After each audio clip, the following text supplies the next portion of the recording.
Hey guys, it's Protendo, and as I'm sure most of you can guess, I've been playing a lot of Animal Crossing in the past few weeks. I'm sorry I haven't released any content about New Horizons in a while. I just wanted to make sure that my first impressions video was the first one I made after launch. After this, I have a lot more planned to keep all of you Animal Crossing fans entertained. So let's not waste any more time and get into how much I've enjoyed this game in the past few weeks. This first impressions video is going to be split up into 3 main sections, 3 elements that I believe to be essential to the Animal Crossing experience, although I may go off course in said sections if it feels like it's the right time to talk about something else. These sections are atmosphere, replayability, and progression. Let's start with atmosphere. The Animal Crossing series has always done an incredible job of establishing a nice, calming environment for the player to enjoy. In fact, the series' identity heavily relies on the atmosphere it creates. Search for Animal Crossing anywhere on any social media platform, and it'll be easy to find hundreds if not thousands of people talking about how beautiful and relaxing the games are. And New Horizons takes all of this a step further. Unlike previous Animal Crossing games, New Horizons tutorial doesn't happen in real time. Instead, time progresses from afternoon to evening to night based on the goals that you accomplish for Tom Nook, like setting up your tent. At first, I didn't know how to feel about this because a big part of Animal Crossing's incredible atmosphere comes from the immersion you feel when the game is synced up to your real-world clock. But I soon realized that this was truly genius for a tutorial. Not only does the changing time do a great job of marking how far you've come in the tutorial, which lasts about 20 minutes, but it also allows you to become acquainted with the appearance of the different times in the game, which is great because a lot of people have work or are just busy, so they wouldn't end up seeing some parts of the day-night cycle on their first day in the game. This way, every player becomes fully aware of the beauty Animal Crossing holds during the afternoon, evening, and night, all in the span of 20 minutes or so. And guys, I can't avoid talking about it any longer. This game is absolutely gorgeous. Like I said before, every Animal Crossing game in the past has nailed the proper atmosphere, but New Horizons just goes above and beyond, and its visuals are a huge reason as to why this is. Everything in this game is so polished and beautiful. The lighting effects particularly can be downright jaw-dropping in certain scenarios, like sunsets. And the game isn't just visually appealing from the standpoint of smooth textures, nice lighting, etc., but also with how lively it is. Subtle animations in the environment add so much charm to New Horizons. The way the leaves sway on the trees, either calmly or aggressively depending on how windy it is, raindrops leaving subtle splashes on the river or ocean, fish actually moving the water while they're swimming in it, everything adds up to make the deserted island getaway package feel more alive than any Animal Crossing experience before it. And speaking of more alive, I haven't even talked about the animals themselves yet. It's ironic how it feels like it's taken 5 games for your Animal Crossing residents to actually feel like residents, but they've finally done it. In the past, animals never really did much. I mean, sure, they'd ask you to get them an orange or deliver something to another animal, but it never felt like they had lives of their own. They didn't do anything on their own accord. Everything revolved around you specifically. In New Horizons, the animals feel like actual people. Sometimes you'll find them sitting on a bench reading a book. You'll see them fishing by the side of the river, or maybe they'll have fallen asleep under a tree. New Horizons has taken great strides to make the animals feel less like computers with set dialogue, and more like genuine characters that you love to watch go about their days. And this is all accompanied by a hilarious dialogue special to each personality that has to be some of the best in the series. Seriously, some of these lines cause actual laugh-out-loud moments. The writers did a fantastic job. Of course, the animals feeling more alive in turn makes your island feel more alive, which gives you an incredible sense of accomplishment as more move in, but I'll talk about that more in the progression portion of this video.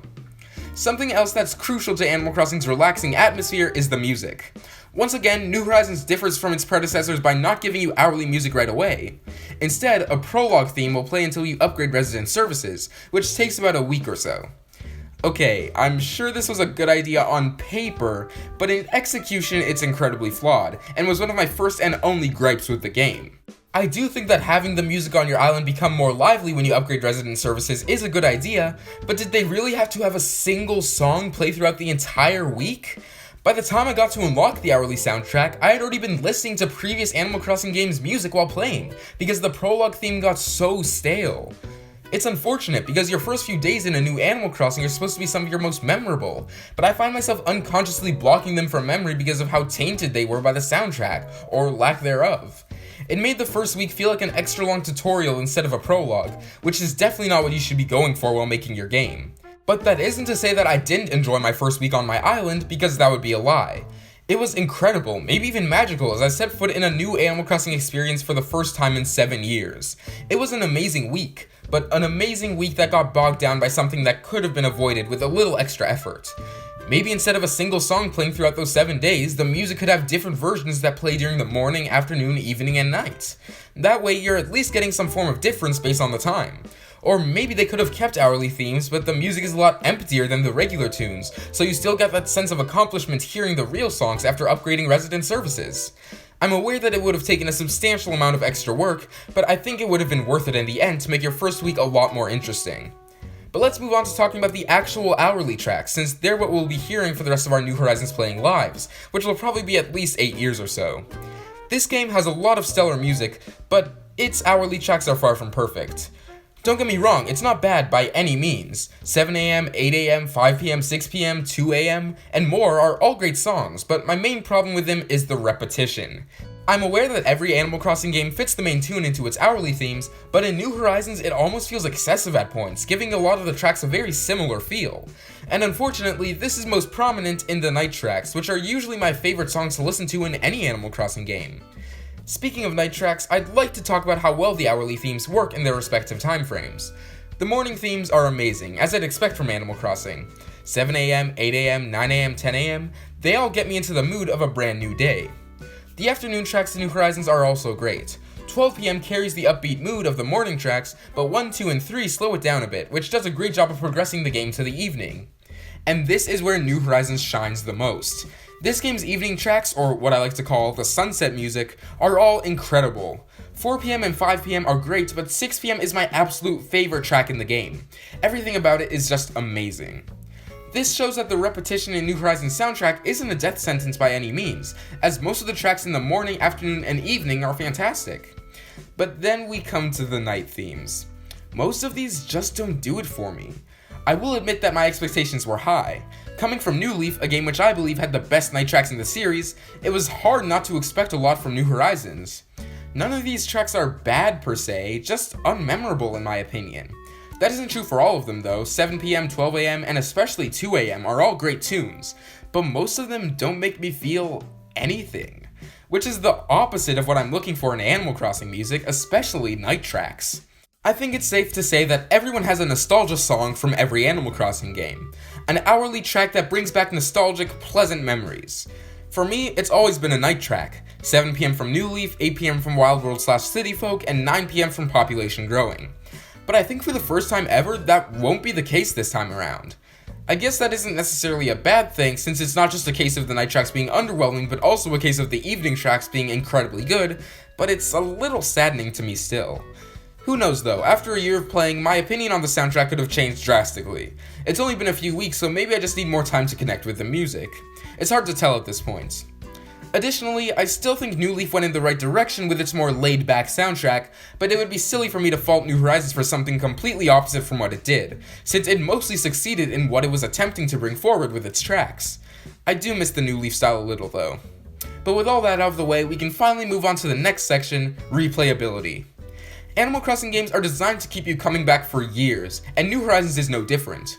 In this section, we're not going to be talking about major accomplishments in New Horizons, since that'll be safe for progression, but we'll instead be discussing the activities that you'll likely be doing in this game for years to come. The first thing I want to talk about is paying off your loans to Thomas Nookington over here. Your first payment is about 50,000 bells, and while that may seem like nothing now, in the first week, that's pretty difficult to come by. Maybe it's just me, but I found making bells in this game way harder than in previous titles, especially during the prologue. It always felt like whatever I was selling wasn't giving me the amount it should have, but maybe that's just me. Anyways, what I'm sure almost all players decided to do is use 5,000 Nook Miles to pay off their debt instead, because the game heavily encourages it. It might even be required, I don't know. But anyways, that brings us back to the main thing I want to talk about in this section, the Nook Mileage program, which is one of the most important features included in this game. We all know what the typical Animal Crossing tasks are. Greet your neighbors, go fishing, catch some bugs, dig up some fossils, maybe shake a few trees along the way. These activities are a lot of fun and are at the core of the Animal Crossing experience, but they aren't something that you would normally spend an entire day doing. But there lies the genius of the Nook Mileage program, and Nook Miles Plus specifically. Nook Miles can be used in various ways. You can buy DIY recipes, furniture, clothing, upgrades to your user interface, the list goes on. They're an incredibly useful form of currency in this game, and the game rewards you with them for doing simple tasks like fishing or pulling weeds. This allows for activities that would normally be done relatively quickly to be stretched out, because you have more incentive to repeat them to get miles. I know that might sound repetitive, but I've never found Nook Mile grinding annoying because A, you can stop at any time, and B, it's just plain fun. The game naturally encourages you to stack achievements to get the highest amount of Nook Miles plus points possible. Oh, I need to reel in 5 fish and catch a tadpole? Better throw some bait into the pond, that way I can get both done at once. It's highly addictive to scroll through the countless achievements that you can complete and realize that you're being rewarded for something that you would be doing anyways. Sure, you can grind Nook Miles like I said, but a lot of the time you get them when you're not even paying attention, and that's the best part. The Nook Mileage program adds so much replay value to New Horizons, and I'm sure that if it wasn't a feature, I wouldn't even have half the hours I've currently spent in the game. And now, we move on to the final section, progression. Progression is the most important part of an Animal Crossing game. Yeah, I said it again, who's keeping track? But I repeat this because it's true. Turning your island into your paradise is the name of the game, and in New Horizons, progression is handled better than it ever has been before. This game starts you at the lowest point in any Animal Crossing title. Weeds are everywhere, you only have 2 other residents to talk to, and all you have is a tent to call home. Every game in the series has told you to build up your town, but in this game, it means it literally. We aren't the mayor anymore, but ironically, we have more power in our hands than ever before.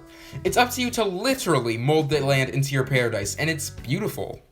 Crafting plays a major role in this game's progression, not only regarding your tools, but also the amount of furniture you can create through DIY recipes. And let me just say that I never want to see another Animal Crossing game without crafting ever again. Holy cow, does this fit the series well. Like I predicted a while back, it's one of those features I just can't see Animal Crossing without anymore.